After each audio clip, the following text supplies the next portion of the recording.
Now our next topic is the Nazi world view. यानी Nazi लोग दुनिया को किस नज़र से देखते थे, वो हम इस टॉपिक में पढ़ेंगे। The crime that Nazis committed were link to a system of belief and a set of practices.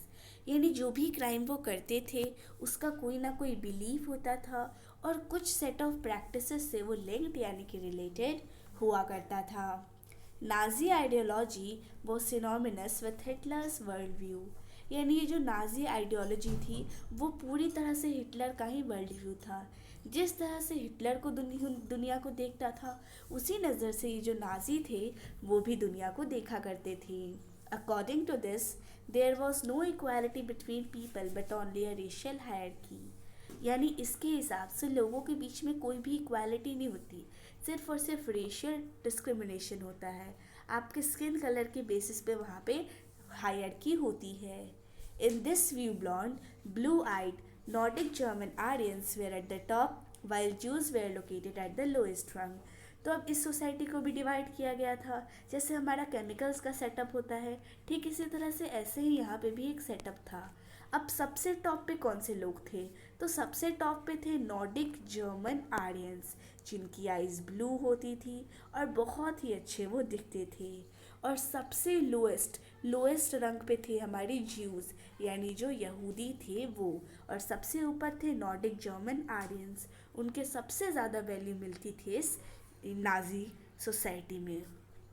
They came to be regarded as an anti-race, the arch enemies of the Aryans। यानी ये जो Jews थे, बाद में इन्होंने कहा कि ये जो ज्यूज़ है वो सिर्फ और सिर्फ आर्यंस के दुश्मन हैं।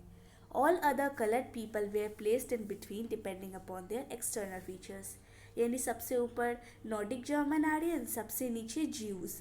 अब अलग अलग कलर के जो लोग थे उनको उनके एक्सटर्नल बाहरी फीचर्स के हिसाब से उनकी रिप्लेसिंग की गई थी।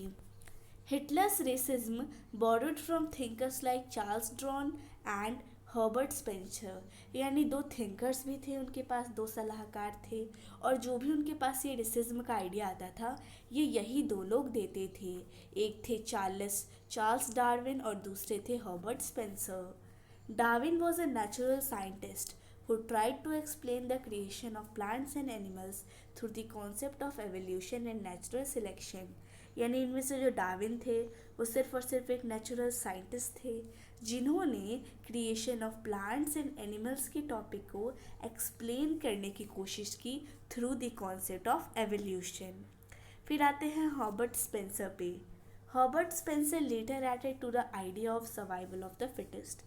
यानी ये इनका दिया हुआ मतलब मानव जाति के लिए सबसे खतरनाक इनका आइडिया है जो इन्होंने दिया वो था सर्वाइवल ऑफ द फिटेस्ट। बहुत ही ध्यान से इस टॉपिक को देखिएगा। According to this idea, only those species survived on Earth that could adapt themselves to changing climatic conditions।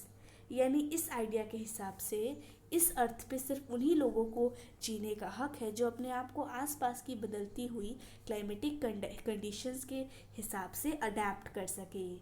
We should bear in mind that Darwin never advocated human intervention in what he thought was a purely natural process of selection। यानी जो Darwin थे उन्होंने कभी भी human का selection नहीं किया कि ये प्योर है ये इम्प्योर है, क्योंकि वो मानते थे कि भगवान ने जैसा बनाया है सब ठीक है।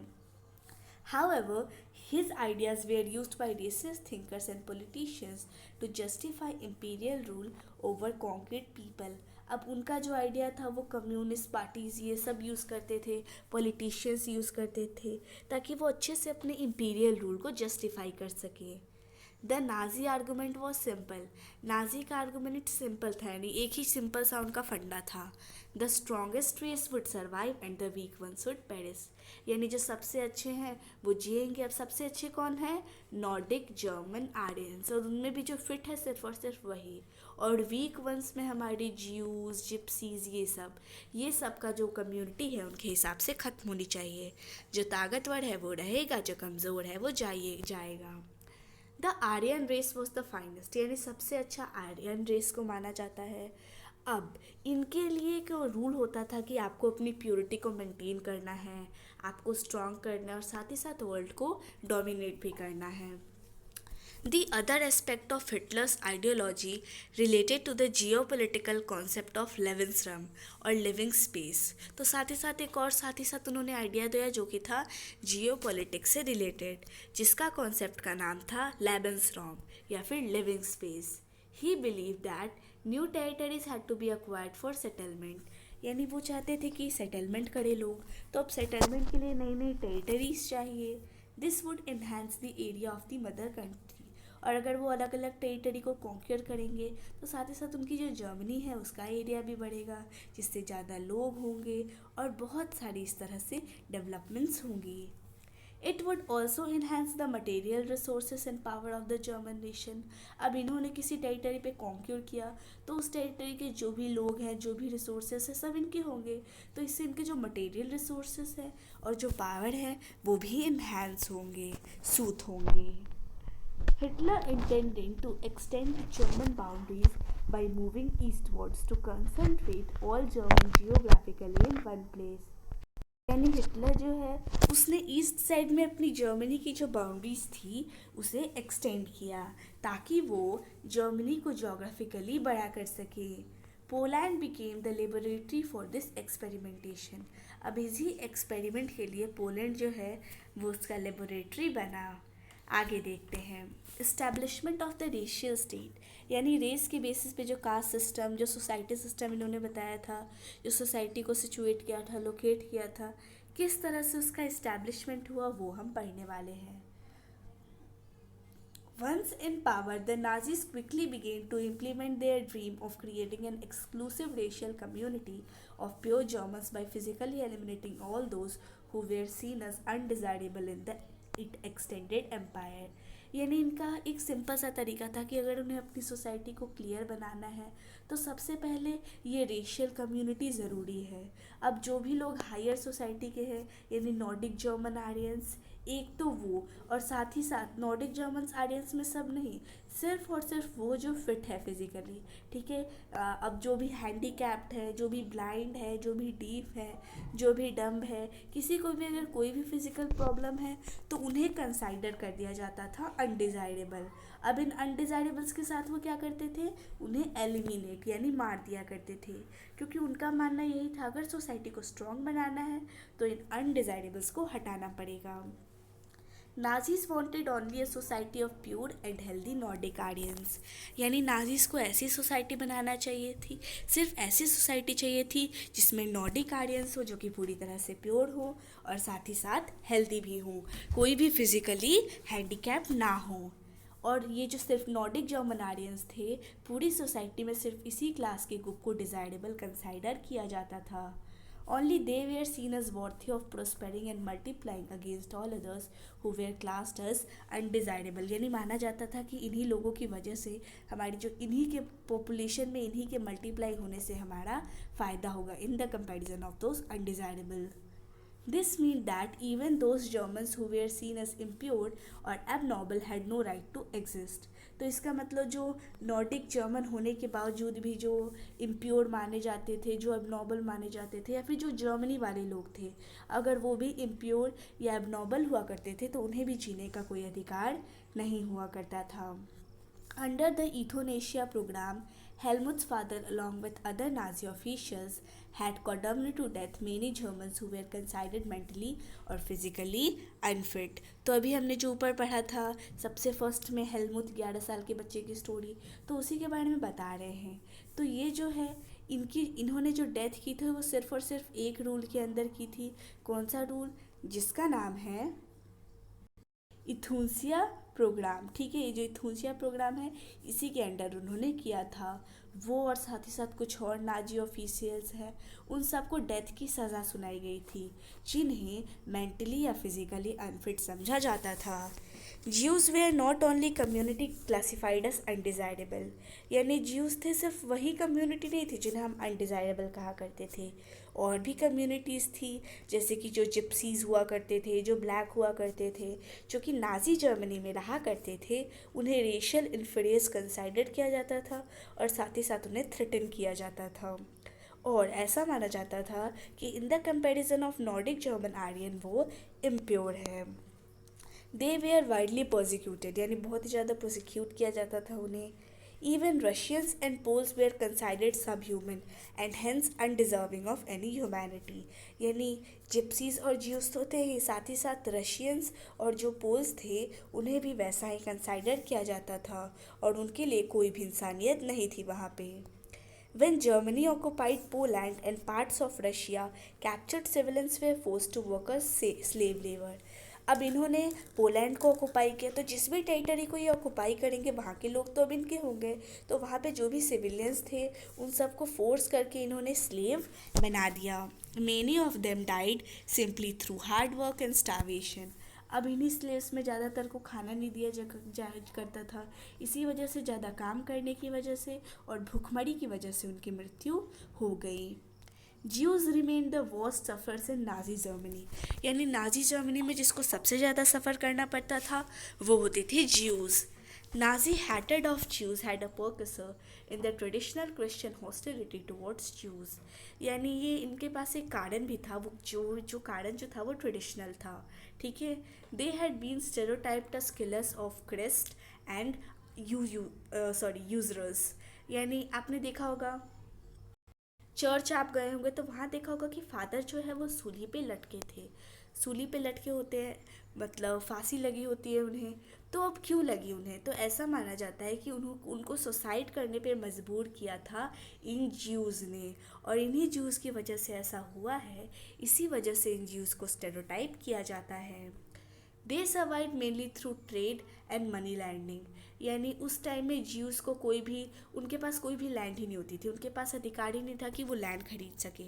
अगर उनको अपनी जीवनी करनी है तो फिर वो बिजनेस या फिर मनी लैंडिंग से अपना काम चलाते थे.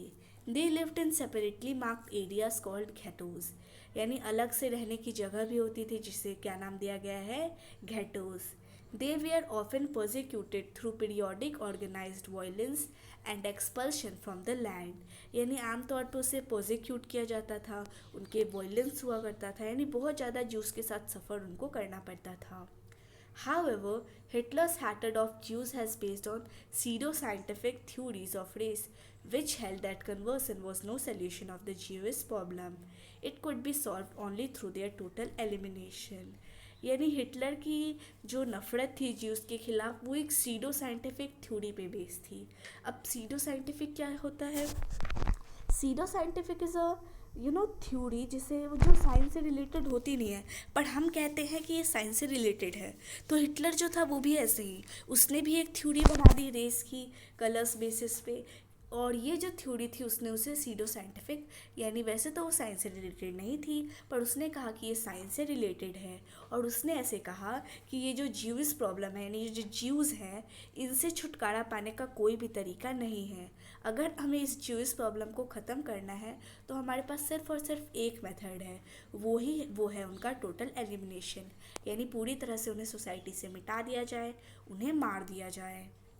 From 1933 to 1938, the Nazis terrorized, pauperized and segregated the Jews. यानी 1933 से लेकर 1938 तक नाजिस जो थे उन्होंने पूरी तरह से टेरिटरी जो भी थी उनको अपने अंदर कर लिया था, और ये जो ज्यूज़ थे इनके साथ बहुत ज़्यादा सेग्रीगेशन किया था और उन्हें बहुत ज़्यादा कंपेल किया था, बहुत ज़्यादा फोर्स किया था कि वो कंट्री को छोड़ के चले जाए. The next phase 1939 to 1945 aimed at concentrating them in certain areas and eventually killing them in gas chambers in Poland. यानी 1939 से 1945. यानी सबसे पहला टाइम क्या था, 1933 to 1938. तो इस टाइम में उन्होंने कहा कि देश छोड़ के चले जाओ वरना तुम्हारे साथ बहुत बुरा होगा.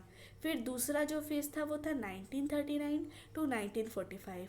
तो इसमें उन्होंने कहा कि अब आप नहीं गए हो तो अब आपको सहना पड़ेगा, और गैस चैम्बर, पोलैंड में इन्होंने गैस चैम्बर्स बनाए थे और वहाँ ले जाके एक एक करके इन सारे ज्यूज़ को मार दिया.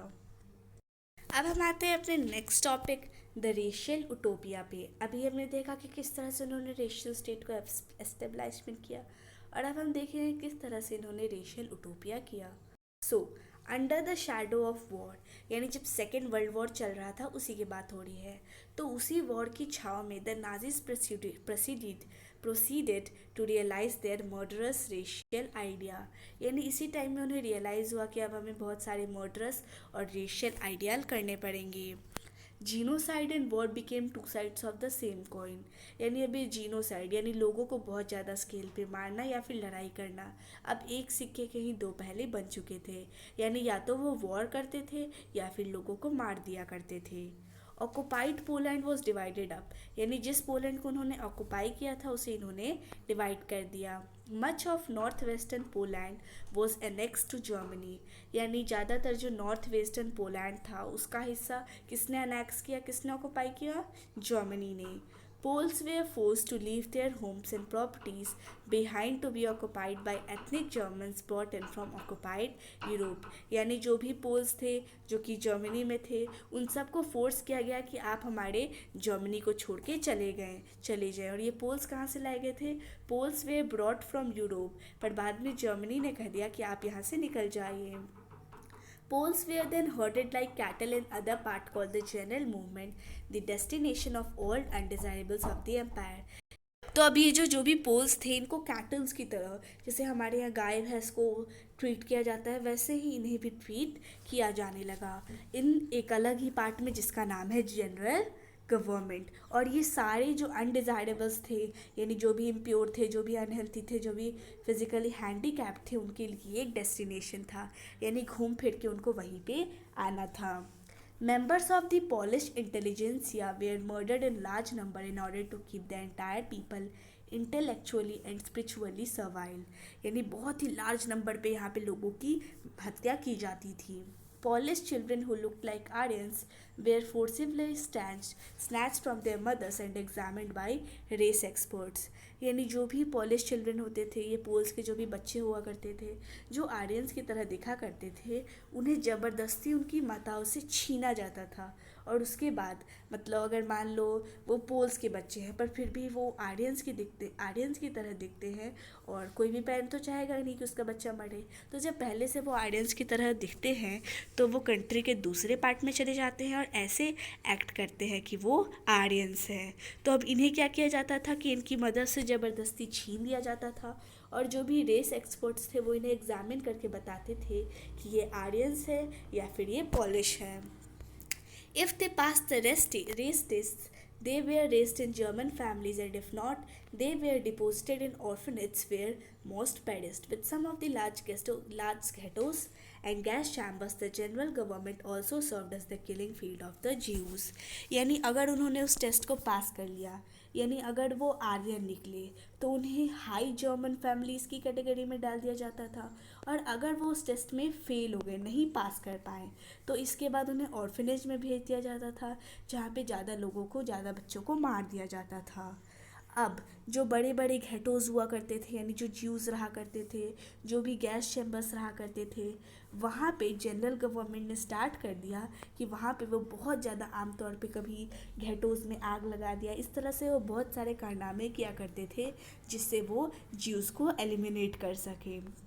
अब यहाँ पे आपको एक पिक्चर दी है एक कार की, ये जो है वो उन फ्राइट कार्स में से एक है जिसमें ज्यूस को ले जाया जाता था डेथ चैम्बर्स तक, यानी इस तरह से गाड़ियों में भर के उनके साथ बैग फीड करके ले जाया जाता था। अब हम आते हैं स्टेप्स टू डेथ, यानी डेथ के कौन कौन से मेथड्स इन्होंने बताए, किस किस तरह से लोगों को ये मारा करते थे, कौन कौन से नाम थे। सबसे पहला था एक्सक्लूज़न। एक्सक्लूज़न जो है वो 1933 से 1939 तक चला। उसमें वो कहा करते हैं कि आप जो हैं, आपको हमारे जैसे सिटीजन्स के साथ रहने का कोई भी अधिकार नहीं है। Only persons of German or related blood would henceforth the German citizens enjoying the protection of German Empire, यानी जो भी लोग जर्मन सोसाइटी से बाई ब्लड बिलोंग करते हैं, उनसे रिलेशन में है, सिर्फ उन्हीं को जर्मन एम्पायर में सारे प्रोटेक्शन एंजॉय करने का अधिकार था। अब एक और लॉ था कि जो ज्यूज़ थे और जर्मन्स थे वो शादी नहीं कर सकते थे। Extra marital relations between Jews and Germans became a crime, और साथ ही साथ अगर उनके बीच में एक्स्ट्रा मार्शियल रिलेशंस है तो वो भी जो है क्राइम कंसाइडर किया जाता था। ज्यूस जो है उनके पास ये अधिकार नहीं था कि वो नेशनल फ्लैग को उड़ा सके। अब और भी कुछ लीगल मीजर्स थे, जैसे कि ज्यूस कोई भी बिजनेस करते थे तो उसे बॉयकट कर दिया जाता था, उनको कोई भी गवर्नमेंट सर्विसेज से फ़ायदा नहीं होता था, और साथ ही साथ उन्हें अगर उनके पास कोई प्रॉपर्टी है तो उसको फोर्स किया जाता था कि वो उस प्रॉपर्टी को सेल करे। ठीक है। Besides, Jewish properties were vandalized, the looted house attacked, synagogues burnt, and men arrested in pogrom. In November 1938 remembered as the Night of Broken Glass. तो ये तो हो गया पहला मेथड। दूसरा है घेटोइजेशन। सो ये जो है ये चला था 1940 से लेके 1944 तक। From September 1941, all Jews had to wear a yellow star of David on their breast. यानी अपने ब्रीस्ट पे उन्हें एक येलो टाइप का स्टार पहनना पड़ता था। अब ये आइडेंटिटी जो थी ये उनकी आइडेंटिटी बन गई थी। कोई भी लीगल डॉक्यूमेंट होता था उसमें जो भी फ़ोटो होती थी उसमें उन्होंने ये येलो स्टार पहना हुआ करता था, और इसी से पता चल जाता है कि हाँ भाई ये जीव है। They were kept in Jewish houses in Germany, और उन्हें जर्मनी में जो ज्यूइश हाउसेस होते थे जैसे कि घेटोस, यहीं पे रखा जाया करता था। और घेटोस जो थे वो अच्छी जगह नहीं थी, वहाँ पे बहुत ज़्यादा माइजरी, सफरिंग और पॉवर्टी थी। और मतलब अगर उन्हें घेटो में आना है ऐसे तो उन्हें कहीं जगह देंगे नहीं, और अगर उन्हें घेटो में एंट्री चाहिए तो उसके लिए उन्हें उनके पास जितनी भी वेल्थ है सब जर्मनी वालों को देनी पड़ती है। और जल्द ही जो घेटोस थे उन्हें जला दिया गया, या फिर कुछ ऐसे वहाँ पे चांसेस किए गए कि वहाँ पे स्टारवेशन हो, बीमारियाँ फैले, इस तरह के उन्होंने अलग अलग मेथड्स किए। फिर है annihilation. Jews from Jews houses, concentration camps. अब अलग अलग इन्हें तरीके ढूंढने लगे, इन्हें कंसंट्रेशन कैंप्स में भेजने, डेथ फैक्ट्रीज में भेजने, तो ये सब जो है गैस चैम्बर्स में भेजने, ये सब जो है वो इस पार्ट में आ जाता है। अब यहाँ पे पिक्चर्स दिए हैं कि किस तरह से हुआ करता था। ये जो है ये पिक्चर है कंसंट्रेशन कैंप की, ये भी जो है ये कंसंट्रेशन कैंप की है, और ये जो है वो उन लोगों के शूज़ हैं जो कि मौत के पहले जो लोग थे उनके शूज़ हैं। आप देख सकते हैं कितने ज़्यादा है नंबर में। अब ये नेक्स्ट टॉपिक हम अगले पार्ट में करेंगे।